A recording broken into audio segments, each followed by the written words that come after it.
Trying to launch SteelSeries Good Game only to find that it refuses to open cannot be good, especially when headset settings, clips, or device controls suddenly become inaccessible.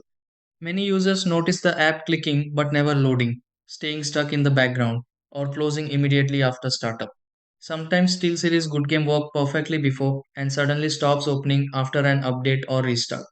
In many situations, a SteelSeries Good Game not opening issue can happen because of temporary software glitches, background process conflicts, corrupted startup files, or system communication interruptions. Before installing random programs or repeatedly clicking the app icon, these are the steps you can try to fix this and get SteelSeries Good Game opening properly again. 1. Close SteelSeries Good Game completely from background processes and reopen it after a brief moment. 2. Restart the computer fully because temporary system interruptions may stop SteelSeries Good Game from launching normally. 3.